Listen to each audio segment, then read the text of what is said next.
Illini men's basketball starts practice this week, and these are the storylines that I'm going to be closely paying attention to. Locked On Illini, let's go.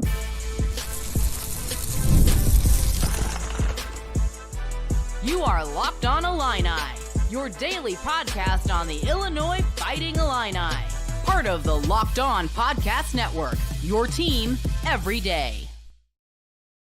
Welcome back to another episode of Locked On Illini. Thank you for making us your first listen every single day. A simple reminder, you can find us on your favorite audio platform and on YouTube, a part of the Locked On Podcast Network. Your team every day. My name is Sunny Verma. You can find me at Sunny V. You can find me at IlliniCast. And now the show actually has its own Twitter account at LO_Illini. So at LO_Illini. I got to work on that intro a little bit, but that's okay. Today it's going to be, I want to talk something other than football. We all witnessed that game against Penn State, and I figured I'd give us a couple days to kind of relax and soak in how we feel about that game. Want to kind of focus today's episode on the basketball team.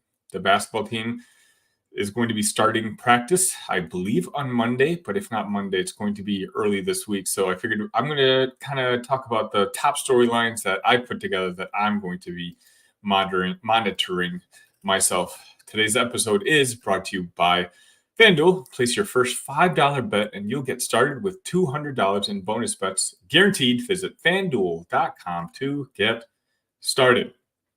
Okay, so the 2024-2025 Illini basketball team has a lot to live up to. Obviously, last year's team was more veteran-laden, and we made an Elite Eight run going up against a buzzsaw UConn team that is one of the better teams in recent memory, in recent years. There's no shame in losing to that team. And they won the Big Ten tournament in Minneapolis. Had a lot of players who are going to be thought of as very fondly when Illini fans think back to a guy like Terrence Shannon and Marcus Damask and, of course, Coleman Hawkins. This team is kind of starting fresh. It's going to be brand new. So I'm very curious to see how practices run.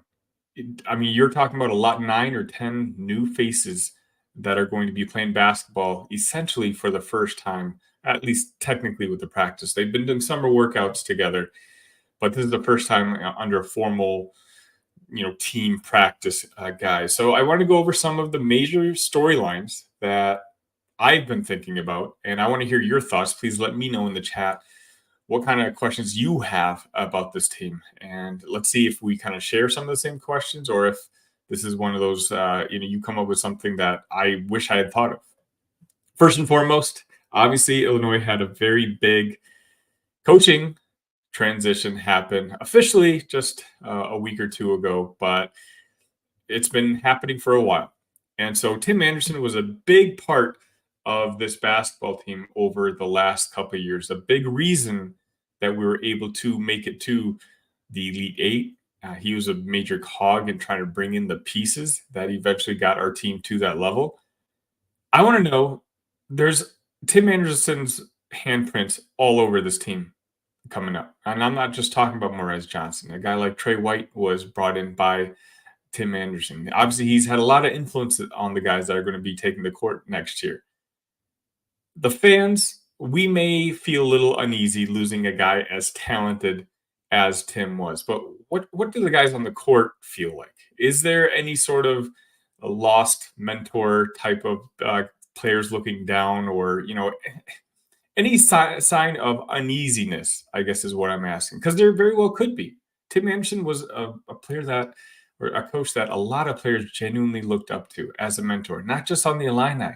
You're talking about the entire city of Chicago.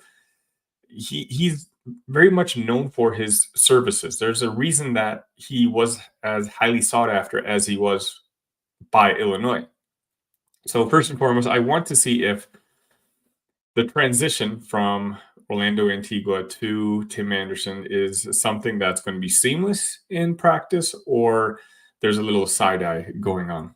The second storyline, I think, and this one has a lot to do with being on the court, is I want to know who's running with the number one team at the center spot. Is it Morez Johnson or is it Tomislav Ivisic?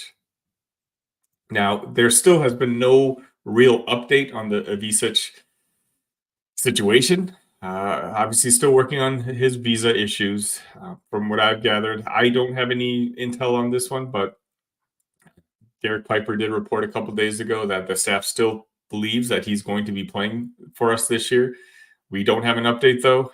Morez Johnson, from we know, has been having a fantastic summer. We know that part, but also the workouts.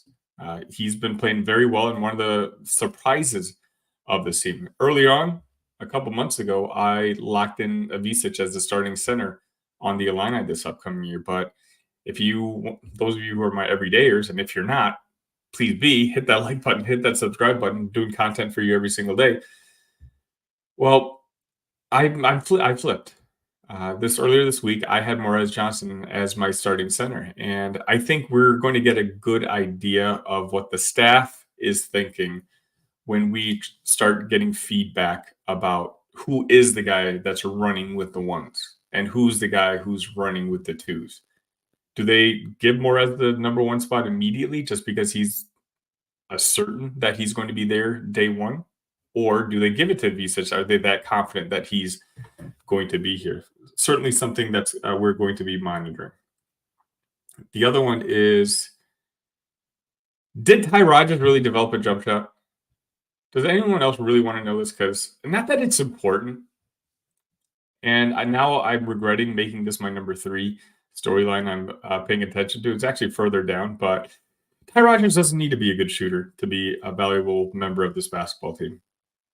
But as long as if he can nail the wide open shot, he's going to keep the defense honest, and he would be he can play those 25 minutes a game, and we don't have to expect the offensive slowdown if we have him and Morez on the court together, like I'm kind of fearing. And that's why I have them separated in the starting lineup. But speaking of which, same idea. Who's the starting 3 here? Just as much as I have a question about who our starting center is going to be, we have a lot of talented players for one spot. Is Ty Rodgers, now being a veteran on this team, Brad Underwood favorite? Does he get granted the starting spot like a lot of you think he is? I put Will Riley in that spot in my mock starting lineup last week, and I had a lot of comments saying there's no way that Ty Rodgers doesn't start. Brad Underwood loves him, and I'm not disagreeing with you. Mine was just a strategic aspect of you don't want 2 non-shooters like Morez and Ty on the court together. But if he has a jump shot, then maybe you you don't have to worry about that. Speaking of the starting lineup, Kylan Boswell. Kylan Boswell obviously was the first big commit that we had to the Illini this offseason, and he's kind of been forgotten at this point. But Kylan comes with, and I want to say this very carefully, perceived baggage. Supposedly things didn't work out at Arizona. We know that. But if you talk to folks at Arizona, they don't exactly seem to be completely heartbroken that he left. We're obviously very excited to get a guy like Kylan's skill level back home to Champaign and really solidify that point guard spot, which has been a hole for 2 seasons now. But Kylan obviously went to school young. He started college basketball at the age of 17. He's only 19 years old right now, and he's going to be entering his 3rd year of college basketball. Is he ready now to mature a bit and really focus on the basketball side of college? Is he ready to basically work on his skill set so that in a year, maybe this off season, or at least when it's time for him to graduate, that maybe he can entertain the idea of making it to the pros? Outside distractions were there in Arizona. Now he's coming, quote, home. Maybe it's best for him to work with Fletch and kind of let the distractions subside and really just count on being the leader of this basketball team. Which leads me to my next point. Who is going to be the captain of this basketball team? It was very easy last year figuring it out. We had a bunch of veterans coming back. This year, the two veterans we have come back are Ty Rodgers and Dre Gibbs Longhorn. But outside that, it's all new faces. Is Brad going to give it to a guy like Kylan Boswell, just hoping that, hey, as a junior, that we're trusting you with this team? Or does he give it to Ty Rodgers, who, again, has been one of his mainstays over the last couple of years and the guy who's coming back for his third season? I don't think it's going to be Dre Gibbs Longhorn. I just don't know if he's going to have a big enough role. But at the same idea, Ty Rodgers, same thing, right? Is he going to be a starter? And if he's not a starter, do you still make him the captain? During this practice, who takes on that leadership role? Is it Kasparis? I mean, obviously that would be an ideal scenario because a lot of people peg Kasparis to be our best player in this upcoming season. If he already has that in him to play a leadership role, which granted he did with the Barcelona under 18, so this wouldn't be a new role to him. But if Kasparis is ready for that, that would be best for everyone involved, I feel like. Next storyline I had for us is DGL, as I just mentioned. Is he ready to take on that Justin Harmon role from last year? The third guard, when we need scoring, it's late in the game. DGL does not lack confidence. I think it's fair to say that. Is he ready to really play those 15 to 20 minutes a game and be counted on? He had some outstanding defensive moments last year as well. DGL is one of those guys who, again, has been kind of forgotten in the fold. A lot of people thought because of outside reasons that he may not have even stayed onto the team this year. And yet he's one of the guys coming back, one of two guys coming back. So DGL's role on this upcoming team is another one that I'm going to be paying attention to. And lastly, I want to know what Trey White's role is going to be on this basketball team. And the reason I say this is Trey White, as I mentioned, was brought in by Tim Anderson. And Tim Anderson is no longer on the staff. Now, before all these whispers started about Anderson's departing, a lot of folks were saying very good things about Trey White and that the fan base was underrating just how big of a pickup that was. But I'm curious, what does this coaching staff think of Trey White now that Tim is gone? Do they still envision the same role, same enthusiasm that Tim had in bringing Trey in? So that's certainly because Trey had a couple good seasons when his freshman year at USC. He has an NBA type of body. So he is the guy to also monitor, like, does he have a role on this team? Or now that the guy who brought him in is gone, is he kind of relegated a little bit more towards the end of the rotation and invariably possibly a candidate to decide to leave the team at some point? Let me know your thoughts. What kind of storylines are you paying attention to? Again, those are just the ones that I thought of. I wanted to kind of stick to a little basketball today. But granted, I've said that I'm going to go ahead and we're going to go and talk about the football side right after this.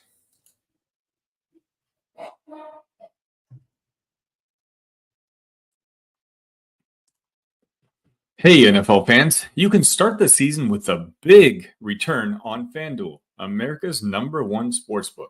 So when you get a hunch in the middle of the game, you can check out the latest stats, view live play-by-play, and so much more on the same page where you place your bets. You'll get started with $200 in bonus bets guaranteed when you place your first $5 bet. That's FanDuel.com.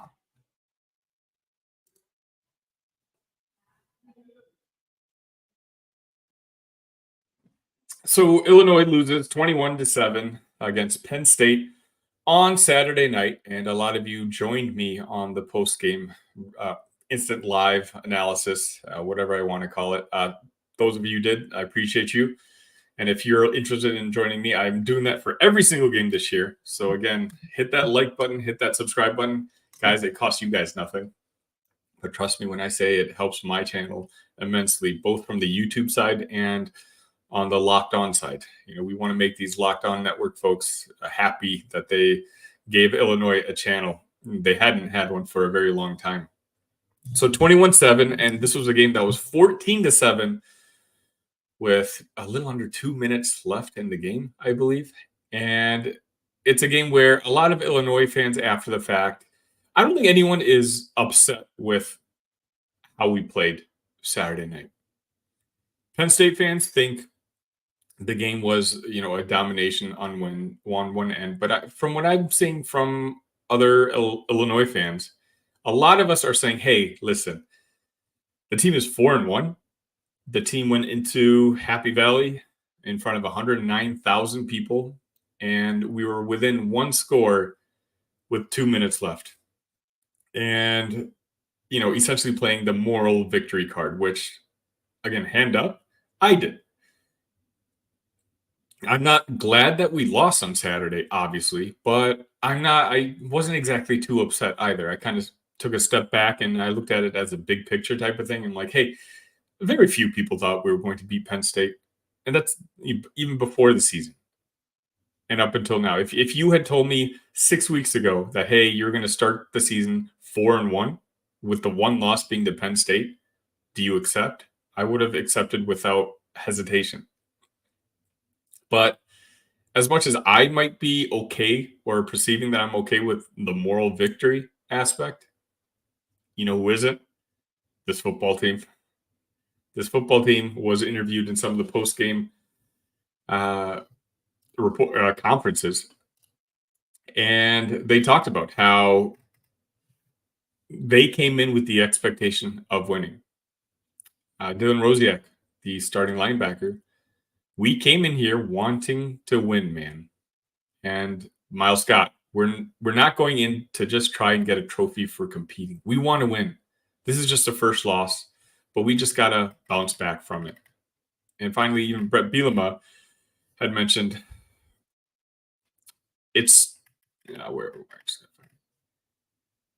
I felt on the plane ride coming over here, I had a good football team. I just told them, I think we feel good about where we're at, but we can't do the things for me as a head coach. It starts with me. We can't do the things that cause us to fail. We just did enough things on offense and defense that just took away, especially some moments we could have capitalized on, and it just didn't happen. You can't beat the number 9 team in the country and have a first and goal at the 2 and come away with 0 points. It just doesn't add up. Again, the team recognizes how close they were to beating this Penn State team. And I talked about this at the postgame Saturday night.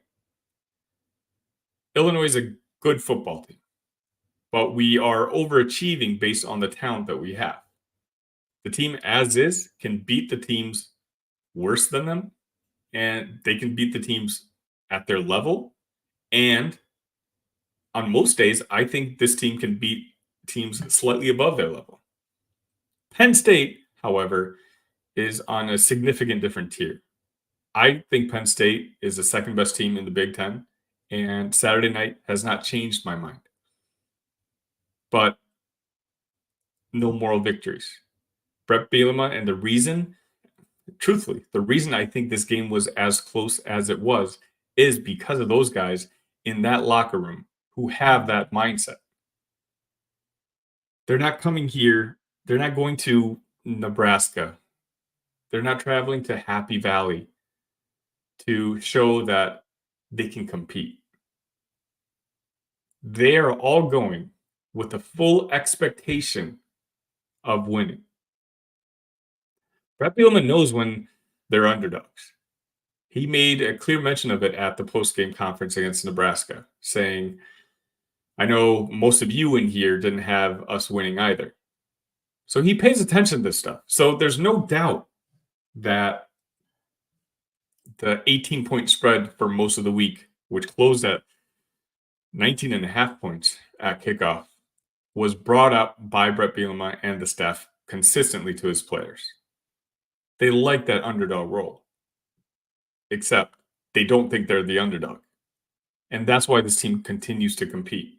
That's why this team is on pace to have its best record in years. Normally, when Illinois gets off to a hot start like this, you almost fear that it's luck or, and granted, we haven't had a major injury yet. And well, outside Cole Rusk, but that happened before the season started. And so that's always a risk.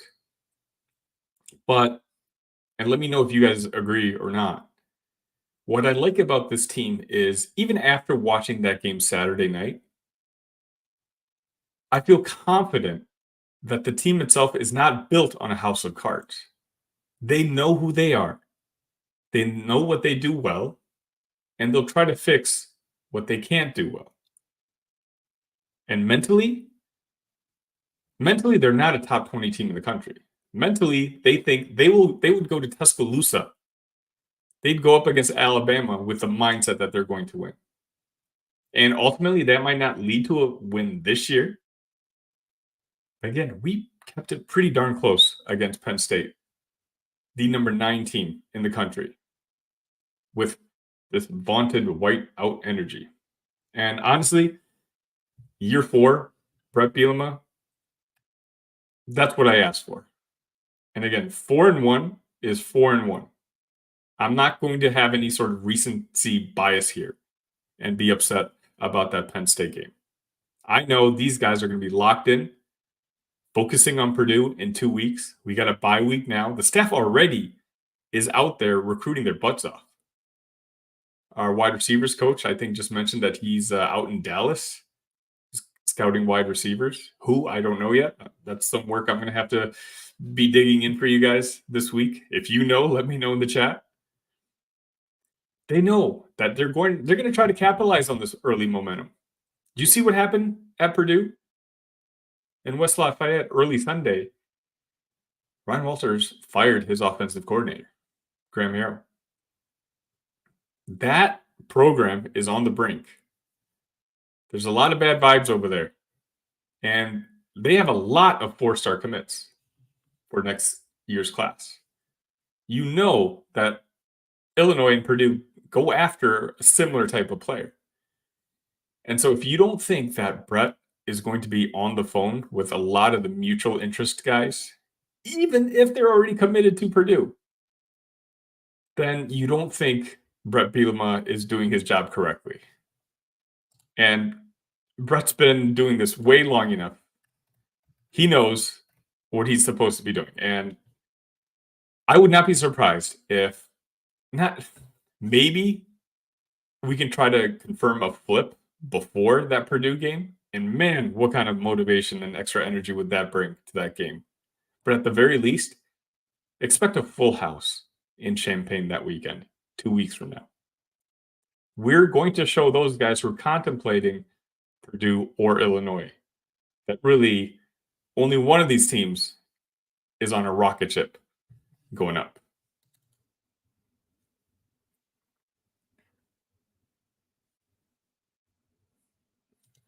College football season is well underway, and if you're looking to make your favorite team's home game, please check out the Game Time app. Game Time has a new feature called Game Time Picks that makes getting tickets for your favorite live events even easier. Game Time Picks filters out the fluff to show you only incredible deals on great seats so you don't have to waste time searching through the thousands of tickets. Please customize your spot. Use all-in pricing. Toggling this feature shows the total upfront with no surprise fees at checkout. Get a panoramic view from your seat in the app before you buy. And, of course, the lowest price guarantee. Or else the Game Time app will credit you 110% of the difference. Take the guesswork out of buying tickets with Game Time. Download the Game Time app, create an account, and use code LOCKEDONCollege for $20 off your first purchase. Terms apply. Again, create an account and redeem code LOCKEDONCollege for $20 off. Download Game Time today.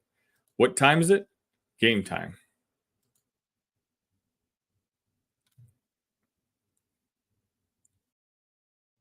And I'll just about wrap it up for this episode of Locked On Illini. We're going to have a lot of content for you here, especially the next couple of weeks. We have a bye week, so I'm going to be exploring other ideas. I'm going to be grading what I know it's a little past a quarter of the season now, but just kind of give position grades, not just for the game against Penn State, which I will do, but also just on a season as a whole, how each positional unit has played, whether it's up to expectations, beyond expectations, or falling a little short. Also, we're going to be talking a lot of basketball. Again, basketball practice starts. I think now is when a lot of the storylines are going to start popping up, and hopefully we'll hear something on a VSIC soon. We're going to have a couple 4- and 5-star basketball players visiting Champaign. So there's going to be a lot to talk about. Definitely hit that like button. Hit that subscribe button. Helps me so much. And again, thank you for making Locked On Illini your first listen today. For your second listen, find Locked On College Football. From NIL deals to never-ending conference realignment rumors, Spencer McLaughlin gets you ready for an exciting season on the gridiron. Find Locked On College Football on YouTube or wherever you listen to podcasts. Thank you all for joining me. You can find me here every morning, new episode. And until then, ILL love you guys.